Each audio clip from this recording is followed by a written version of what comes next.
Hi everyone, this is Bitupan here. Welcome to the show. I hope you are doing great. Let me introduce my guest today. I'm with Preeti Pathak, who is an author and an emotion and well-being coach. She has a decade worth of experience as a marketing professional in the corporate industry. At the peak of her career, she chose to take a different path, which is about evolving and self-actualization. She is a disciple of Sri Sri Paramhans Yogananda. Her interest in esoteric science and laws of the universe inspires her to increase her wisdom and knowledge to assist self and others. She is the founder of Imperial, which helps people through its curriculum to connect to their inner self through workshops on mindfulness and emotional transformation. She is the author of two books. The first one is 25 Essentials to Happy Living, and the second one is Enriched Life.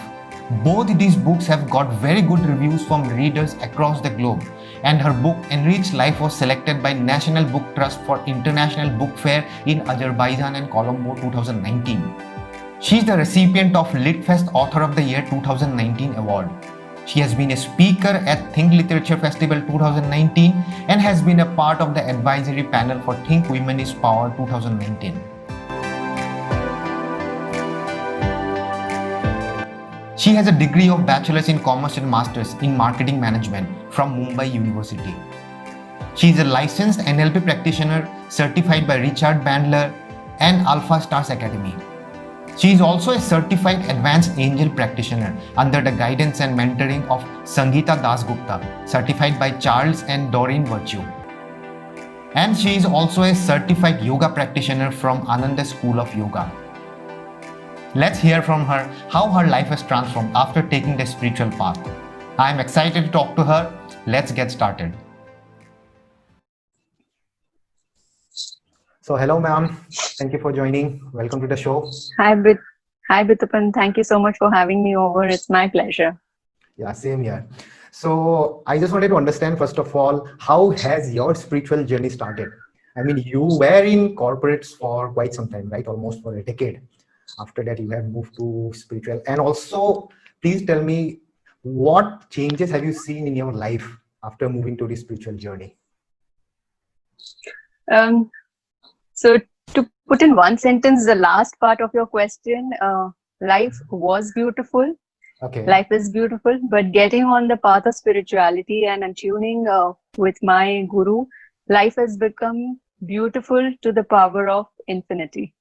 So, challenges make us. Challenges are a part of living. We cannot allow those challenges and limited thinking come as an hindrance to stop us from moving ahead in life or achieving what we want to achieve. It's just that when you get on the path of spirituality or when you attune and align with your guru, the way of looking at situation, the approach towards challenges changes. You are very much calm and centered within, and you look things from a broader spectrum, and that helps us regain our physical, mental and emotional equilibrium. That helps us being content in ourselves and enhancing our own life each day. So this was the second part. And to talk about how I came on the journey of spirituality is yeah, like you rightly mentioned, worked in the corporate world for more than a decade, and it's been a metamorphosis from a corporate person to a homemaker and becoming an entrepreneur. So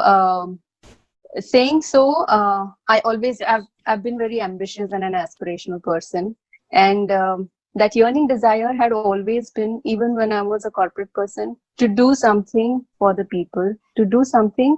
When I say for the people, it means that you do something which is going to be of help to others. There are two ways of looking at things. When you are working and living in your own network, in your own cocoon, I want to do this for myself. I want to make my life enriching. I want to do this for my family, for my people.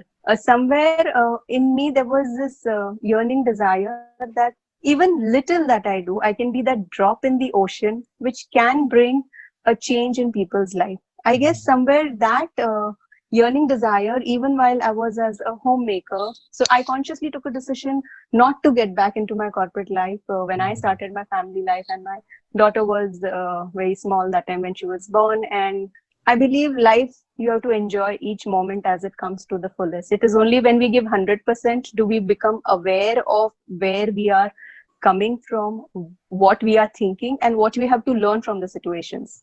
That helped me evolve as a person. That helped me evolve as a human being.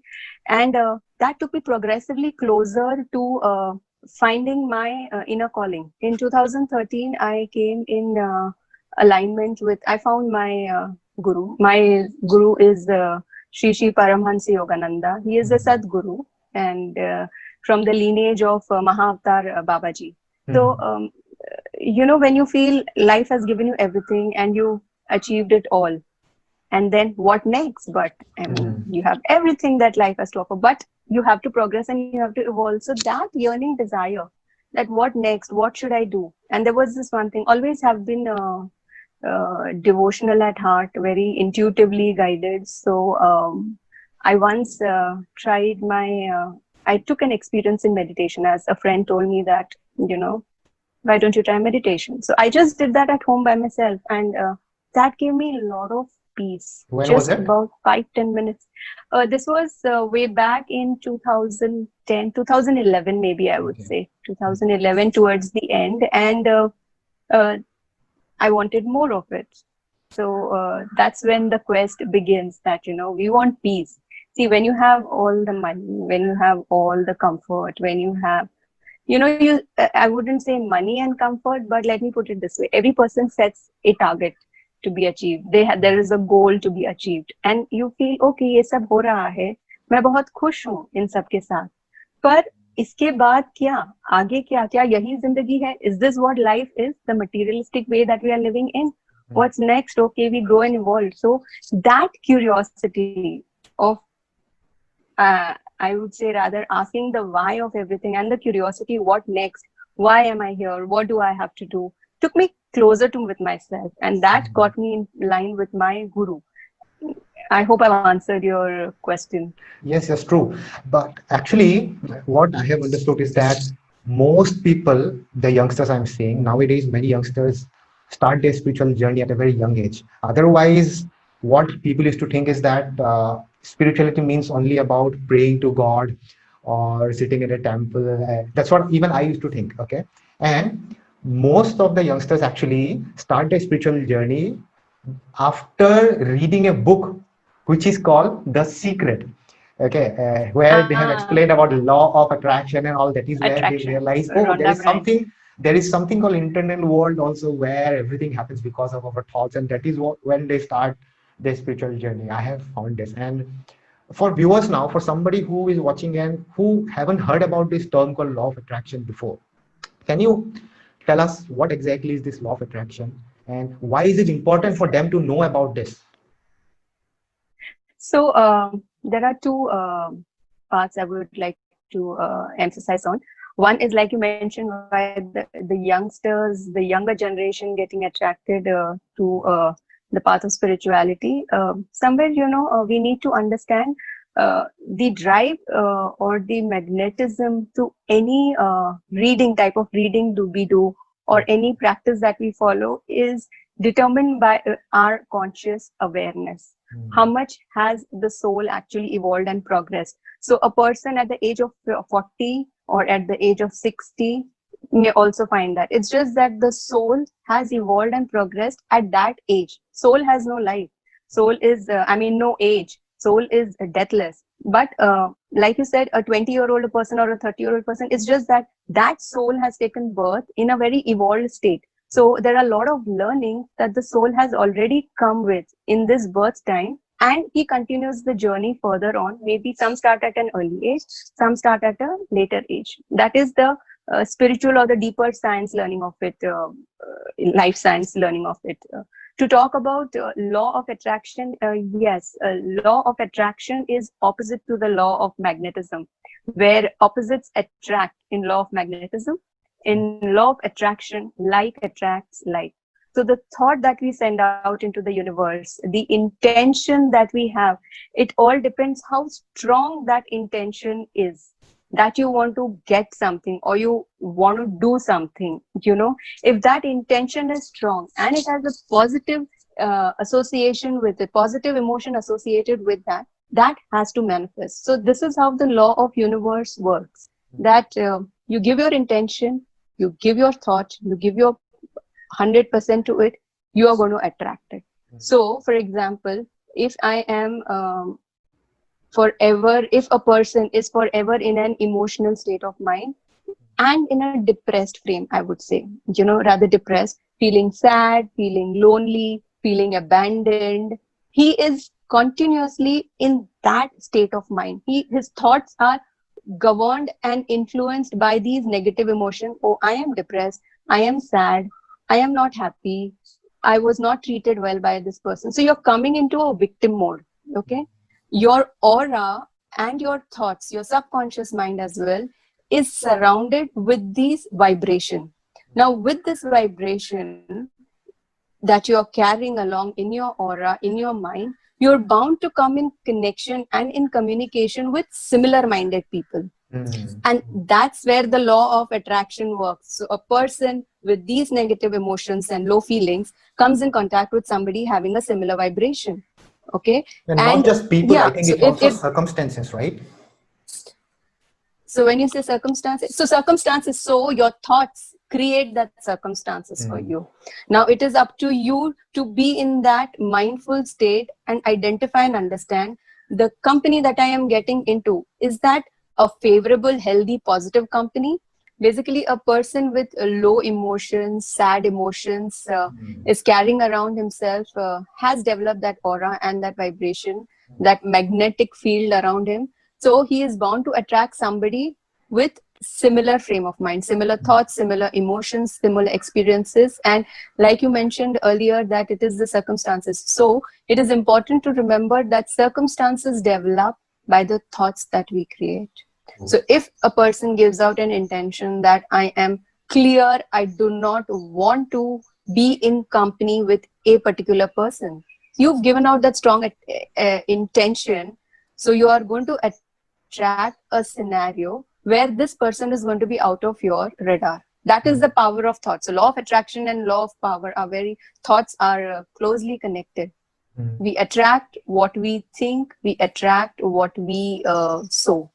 It's like gravity. Yes. Just because we believe in Yes. gravity or we do not believe in gravity does not mean that it is not there.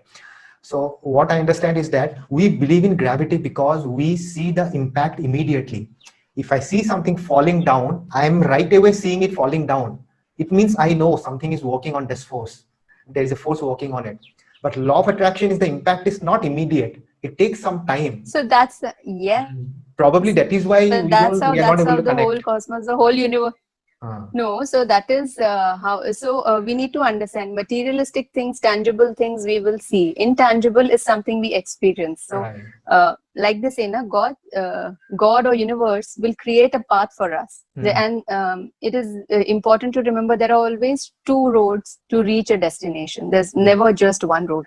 One which is a simple one, the other is the complicated one. Now it is for each person to decide which road I am going to get onto with. So in that journey of reaching the destination, with the thoughts that we have, we are going to attract situation, we are going to attract people to us, depending how our frame of mind is, depending. And to what you mentioned, that the law of attraction is something we are not going to physically see like the magnets, but this is a journey. Life is a journey. I mean, it's not that we've taken birth and we've become mortal again immediately.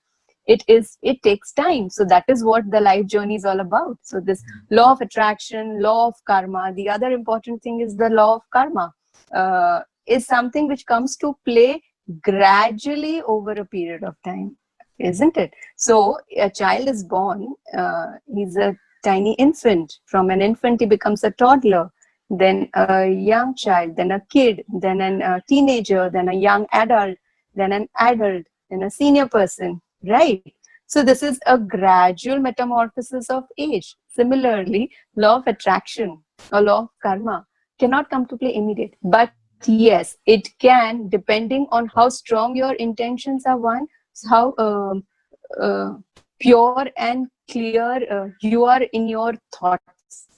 So you are certified yoga teacher, right? You have Right. done certification and you also do meditation. So tell me, how has yoga and meditation helped you? Beautifully. Yoga and meditation both go hand in hand. I have learned, I'm a certified yoga practitioner from Ananda Yoga of India. Mm, This is a branch of Ananda Sangha, India. mm, And the beautiful learning I had of yoga at Ananda Yoga School was that yoga is not about getting into the final posture. It is mm. not about getting that perfect chakrasan or halasan or paschimottanasana. It is about the journey Right. that you are getting to the posture, because in that journey, from the hand movement to the leg movement, you are connecting with your core, you are connecting with your body, you are bringing attention of the mind to the body muscles that are being used, and obviously the heart is opening up, the heart chakra is opening up, so there is a soul connect. So this gradual movement, it isn't a restorative yoga, I would say. It isn't a hot yoga or a power yoga as they call it. It takes you into deeper practice of meditation. So the Ananda yoga is actually meditation in movement, because every asana that I perform, I'm not going thak thak. You know, you're standing in Vrikasana, circle your hands up, bring your hands down in Anjali Mudra at the heart center or over the head, and then exit out. No, I am connecting with my breath. So I'm going gradually, slowly. I'm taking a deep inhalation, I am exhaling, I am resting into the asana, holding the asana for long. So when I'm doing that, I'm bringing attention to my breath. I am becoming mindful of the muscles that are being used, and I'm enjoying every bit. And it's a very gradual movement that becomes meditation in itself for me. So meditation and yoga as a combination is beautiful, because it is only when we are meditating on the asana, we are not only drawing the benefit of the asana, but we are healing ourselves. Right. And yes, there is the deepest and the best yoga is Kriya Yoga. That is the yoga of the breath. And this is what takes us deeper into our practice of meditation and understanding our lives, the purpose of our lives. And meditation, to just speak a little about it, what is it? In that, it is observing the self. We are, it is calming the thoughts, interiorizing, and then you are getting expanded. You're getting expanded in your thoughts, you're getting deeper in your meditation practices. So it's a deeper vision, deeper understanding that you get. So I have got a it is lot a of benefits beautiful from meditation. amalgamation. Do you practice meditation yourself? I do, yes. From the last 1 year, I had been doing. Uh, if I Okay. have to tell you in one word, then it is again beautiful. I cannot really say in words. It is like if somebody, for somebody who, let's say, who drinks, who take drugs, okay, if you ask him, how is it like to take drugs? That person cannot explain to you how is it like to take drugs. The person has to actually take drugs to believe it and understand how it feels. The same with that meditation. I can tell them that it is beautiful, but they have to do it by themselves to understand its impact. And that's what I can say that, One is do it, and second is being exactly. consistent with it. One more important thing is that And you don't see and anything immediately. It takes time to see the I benefits. was I was I was I was Mm, about to add to that mm, consistent to see good result, it right. takes a lot of time, for the simple reason, why does the benefit of meditation, so immediately we are going to, there is an immediate understanding. We Mm, feel calm, we feel relaxed, all the tension or stress is dissipated. But mm, then again, when we are in the outside world, when we are interaction with people, we mm, start getting jittery, we start getting hassle, mm, isn't it? yeah. So a consistent practice of meditation Mm. starts helping us to interiorize more, stay in our core, stay centered, stay calm, whatever be the situation. Right, right. So let's talk about your book, 25 Essentials to a Happy Living. That was the Yes, first please. book, right? Yes. Okay, so before I even ask you what is I mean, tell about essentials. I want for the viewers who think that happiness is all about money. There are a lot of people, including me, because when a couple of years back, we were being programmed in schools and by society that money equals happiness, which is not. So first of all, Correct. I want you to tell me what Correct. exactly is happiness. What do you mean by happiness in your book? And then talk about the top three essentials from your book. All right. Happiness, to put in one sentence, is a state of mind. Hmm. So if you believe you are happy, you will always be happy. Hmm. But if you believe that no, I have problem A, I have problem Z, I have problem of my work, I have problem of earning money, I have problem of my household, then there are going to be problem. But if you so in this situation, if you change the attitude that all these things which I listed as problem as an individual, be it home, be it work, be it relationship, they are a part of our life. They are part and parcel. They can never be banished away. So if one wants to be away from that, then one has to go to the Himalayas, stay there and not be connected with anybody, right? No, but where we are living, we are connected with people. We are society breeds. We need human interaction, isn't it? So happiness is the attitude that you develop in your heart, in your mind, and the way you handle that. Right. Having said that, the biggest key that I learned when I came on my path of spirituality is that spirituality is a path of self-realization. So I realized, like we were discussing about meditation, when we are meditating and after meditation, aankhein band hai, mudra mein baithe hain, we are calm, we are poised, we are at peace. But then cut to the reality. There is some critical conversation happening. There is angry emotion being poured by someone. There is an anger evolving in me. Why did this person behave in this way? So there was a conflict happening in me at the one part of Preeti. One Preeti, not one part. One Preeti was very calm, very composed, and at peace, and wants to interact with everybody in a very peaceful manner. But the other Preeti, when she comes in interaction with people, for some reason, she's either insecure or she is getting angry, she's getting emotional. And this conflict got me thinking, why is this happening? I am practicing meditation, I am doing Kriya Yoga. Where is the problem coming from? And I realized that it is not people, it is not situations that are making these emotions go volatile in me across.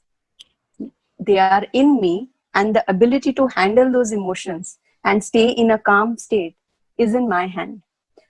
Hence, the book 25 Essentials took form, where I closely started looking at every emotion, every attitude, every behavioral pattern, and I compiled them all together to bring it out to the world that living life is as simple as mastering your own emotions, your own attitude, instead of blaming people and the situations. That's how it took birth. In 2017, we launched the book at Pune International Literary Festival. And I'm blessed. People are sending me good feedbacks. They are happy reading the book. They say it's simple language, very lucid, very easy to understand. It's not very philosophical or theoretical, which are to do with self-life. And that was my objective, to bring it out, the simple sciences. And yes, in fact, in the book, there are chapters, and one of the chapters is on money. Like you rightly said, money is significant in our lives. I mean, we all need money for our well-being. But it is important to answer how much is too much, or how much is it that I want. Right. Then what about your other book, Enrich Life?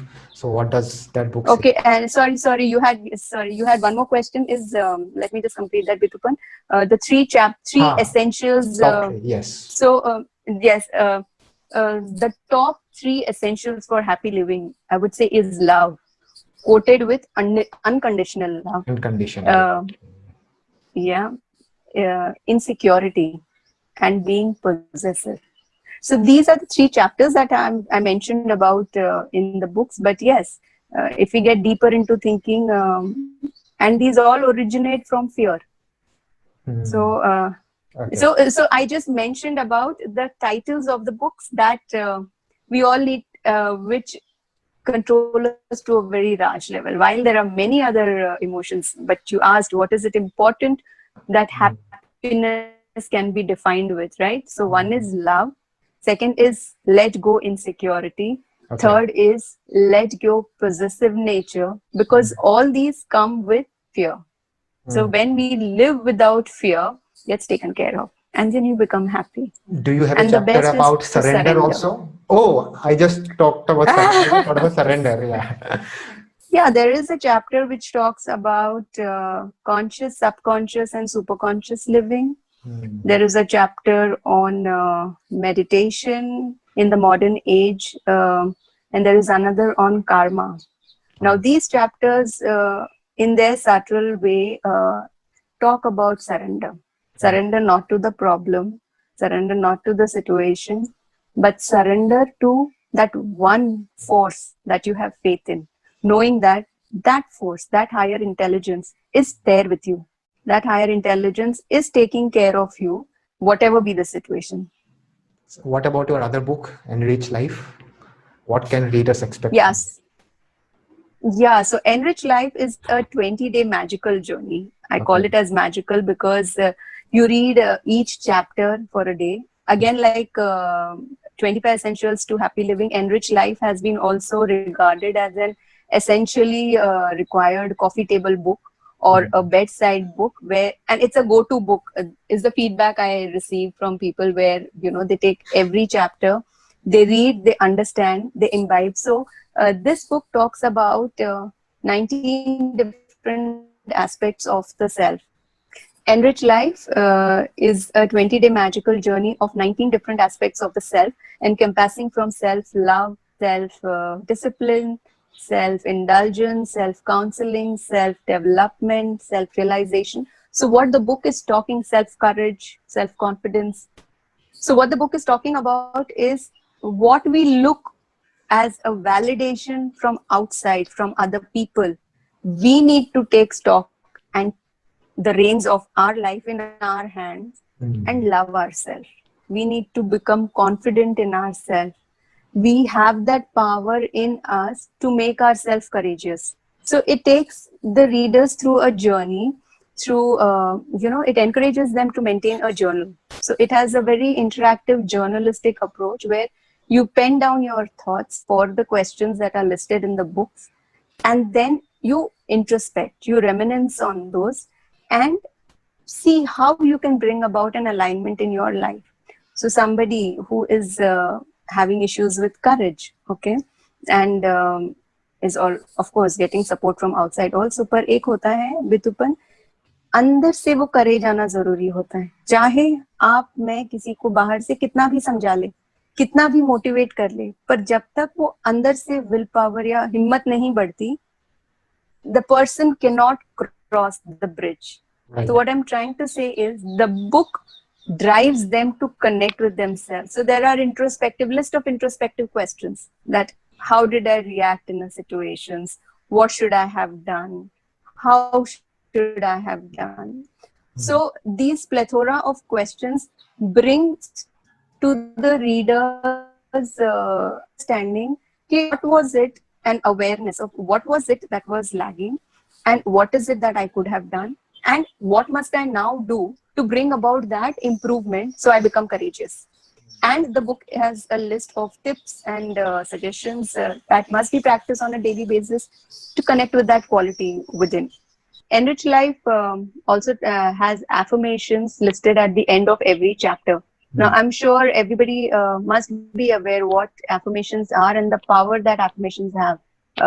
These are positive thoughts, positive intentions, which are we are giving to our subconscious mind. Mm. So it encourages the readers to say the affirmation each day, for preferably for 21 days, one affirmation. But since we are starting with it, we take one affirmation, one chapter for one day, keep on saying that, keep on affirming that, and believing in that.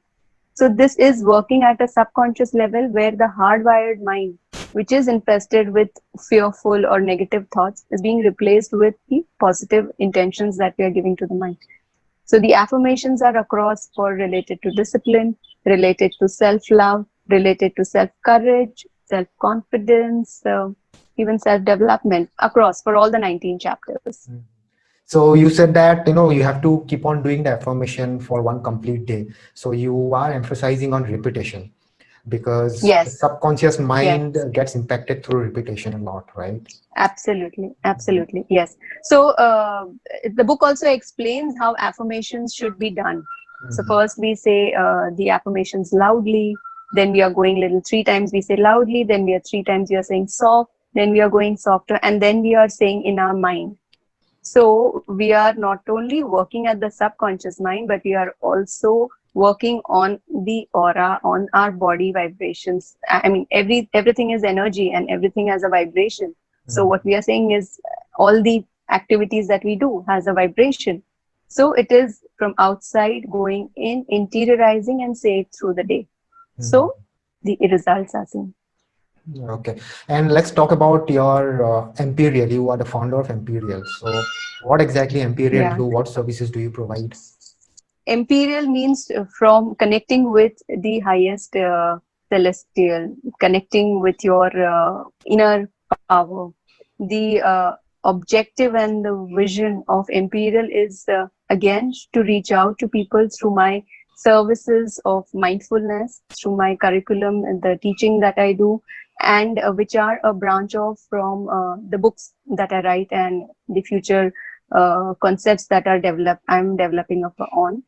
The core focus is on the four broad pillars, which I call them the four A's. This is awareness, acceptance, action plan, and ameliorate. So Okay. developed, through the spiritual modalities and through yoga, meditation, helping people connect with themselves. So being a certified coach, I do counseling, I do coaching sessions one on one, and I conduct workshops for emotional well being, mindfulness with emotion. All right. So, before I ask my last question, I mean, this is my last question. Any Certainly. any words of wisdom for the viewers? Any last message that you want to give? Yeah. Last message would be it's never too late, and life is a beautiful journey. Life is beautiful. It is in your hands how to make it more enriching and more beautiful. Just stay positive, just stay happy. And in that journey, you collect people with you. With people, we grow, we enhance ourselves and our lives. Business, profession, money, everything comes by the virtue of clear consciousness. That's All it. right. Okay, ma'am. It was really great talking to you, and I think the viewers will get a lot of wisdom from your talk. And It's thank you my very much. pleasure to be here. Thank you so much, Bitupan. Thanks, Atan. Thank you, ma'am. All Thank right. you. Thank you. Bye bye. Thank you. Bye bye. Thanks for having me over. My pleasure.